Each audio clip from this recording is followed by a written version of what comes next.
गरीबों और बेसहारा लोगों की मदद करने से अल्लाह खुश होता है। साहिबे हैसियत लोगों को इस नेक काम में आगे बढ़ चढ़ कर हिस्सा लेना चाहिए और साथ ही जिससे जरूरतमंद लोगों को मदद मिल सके और अल्लाह भी खुश हो। यह बातें कार्यक्रम के मुख्य अतिथि रहे हजरत मौलाना इस्तिफाउल हसन कांधवी ने ऑल इंडिया पयाम ए इंसानियत फोरम की ओर से ग्राम मवई पीस कॉन्वेंट स्कूल के प्रांगण में आयोजित कंबल वितरण समारोह में कही। उन्होंने कहा कि समाज सेवी संस्थाओं को निर्बलों और कमजोर वर्गों की भलाई के लिए अपनी शक्ति और साधन का उपयोग करना चाहिए। गरीबों की खिदमत करने से अल्लाह ताला दान करता से बहुत खुश होता है और उसके परिजनों का भला करता है और मोक्ष को प्राप्त करता है। इसलिए सामर्थ्यवान को इस नेक कार्य में सहभागी होना चाहिए। हजरत मौलाना सैयद बिलाल हसनी के बेटे अब्दुल अली हसनी ने कहा कि गरीबों को जाड़े के मौसम में आर्थिक कमजोरी की वजह से कठिनाइयों का सामना करना पड़ता है और कंबल की सख्त ज़रूरत होती है। सरकार अपने स्तर से यथासंभव सहायता करती है, लेकिन फिर भी हर एक गरीब लोगों तक मदद नहीं पहुंच पाती है, जो मुश्किल होती है।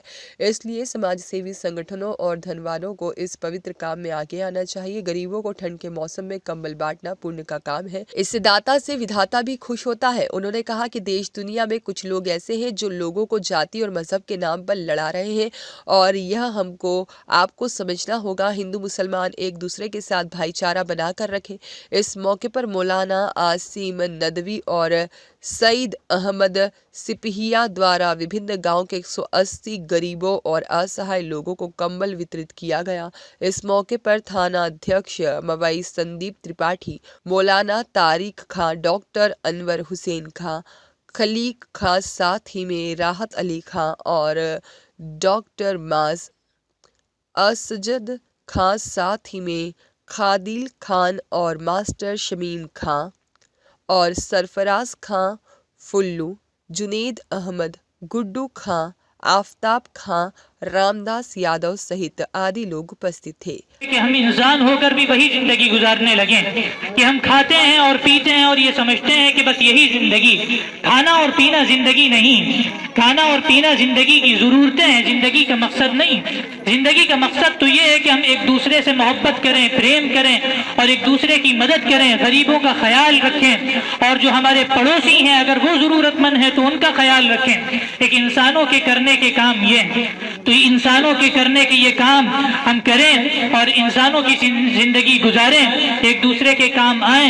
जिनको ऊपर वाले ने नवाजा है सबसे बढ़कर वो आगे आए और वो ये कोशिश करें कि उनके मोहल्ले में, उनके शहर में जो गरीब हैं, जो परेशान हाल हैं, उन तक वो जरूरत की चीजें पहुंचाएं और तकसीम करें और सोसाइटी के, माशरे के हर तबके तक, चाहे वो तबका जिस मजहब से ताल्लुक रखता हो, जिस रिलीजन का हो, जिस जात पात का हो, उस तक इंसानियत का पैगाम पहुंचाया जाए, मानवता का संदेश पहुंचाया जाए, उस तक प्रेम की बात पहुंचाई जाए। उसको ये बताया जाए कि ऊपर वाले ने तुम्हें क्यों बनाया है। इसलिए नहीं बनाया कि तुम एक दूसरे से लड़ो झगड़ो, इसलिए नहीं बनाया कि मजहब और जात पात के नाम से तुम एक दूसरे के गिरेबान पकड़ो, इसलिए नहीं बनाया कि तुम मजहब के नाम पर, धर्म के नाम पर, रीजन के नाम पर, जात पात के नाम पर एक दूसरे का कत्ल करो, एक दूसरे से नफरत करो। ये चीजें तो पहचान के लिए होती हैं कि अगर आपका नाम रामलाल है और दूसरे का नाम अब्दुल रहमान है या मोहम्मद है तो ये पहचान के लिए चीजें बनाई गई हैं। ये इसलिए नहीं बनाई गई कि हम इस बुनियाद पर एक दूसरे से लड़ने झगड़ने लगे।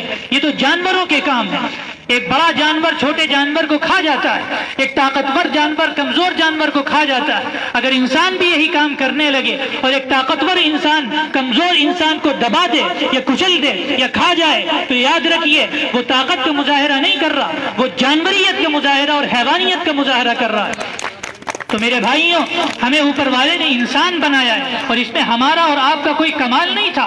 हमने कोई ऐसे कार्य नहीं किए थे कि जिसकी बुनियाद पर हमें इंसान बनाया जाता। ये हम पर ऊपर वाले ने एहसान किया है कि हमें इंसान बनाया। अगर वो चाहता हमें कीड़ा मकोड़ा भी बना सकता था, अगर वो चाहता हमें जानवर बना सकता था, चाहता वो पत्थर बना सकता था। आप देखते हैं अपने इर्द गिर्द पेड़ों को देखते हैं, पत्थरों को देखते हैं, कीड़े मकोड़ों को देखते हैं जिनको आप अपने कदमों तले रौंद देते हैं, लेकिन ऊपर वाले ने हमें इंसान बनाया, सबसे अफजल बनाया, सबसे डिग्निफाइड बनाया, सबसे महान बनाया। जितनी भी کریشنز ہیں، جتنی بھی پیدا کی ہوئی چیزیں ہیں، ان سب میں سب سے عظیم، سب سے افضل، سب سے ڈگنیفائڈ اوپر والے نے ہمیں بنایا. کیوں؟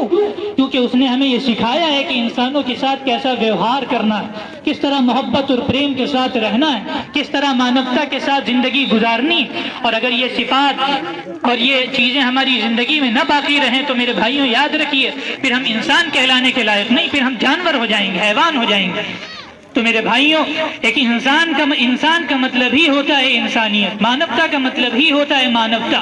مانوتا کہتے ہیں پریم کو، انسانیت کہتے ہیں انس کو، محبت کو، پریم کو.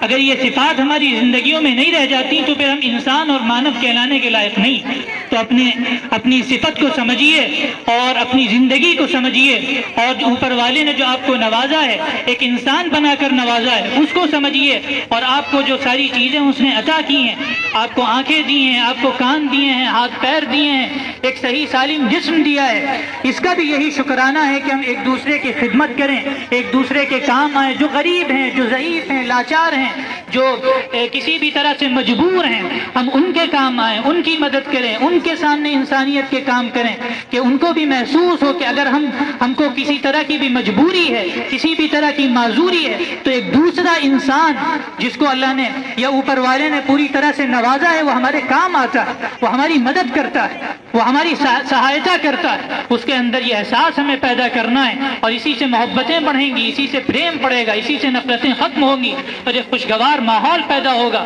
ایک پریم کا ماحول، مانوتا کا ماحول پیدا ہوگا. اور ہمارا پورا محلہ، پورا گاؤں اور پورا شہر ایک گلشن اور ایک باغ بن جائے گا، جس میں طرح طرح کے پھول ہوں گے، جس میں خوشبو ہوگی، اور اس خوشبو سے ہر کوئی مہکے گا، ہر کوئی معطر ہوگا.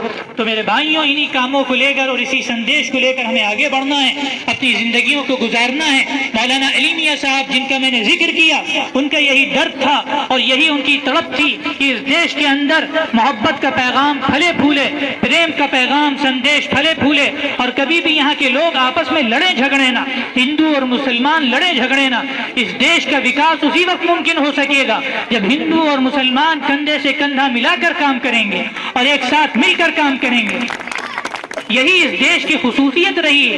آپ نے بہت مشہور سلوگن سنا ہوگا، یونٹی ان ڈائیورسٹی، انیکتا. اس ملک کے اندر انیکتا ہے، لیکن اس انیکتا کے اندر اگر ہم ایکتا پیدا نہ کر پائیں تو یہ انیکتا کس کام کی؟ آپ یہاں دیکھیں کہ کروڑوں کی آبادی، اربوں کی آبادی، لیکن یہ اربوں اور کروڑوں کی آبادی اگر آپس میں لڑنے لگے اور ایک آشف شیخ کی رپورٹ.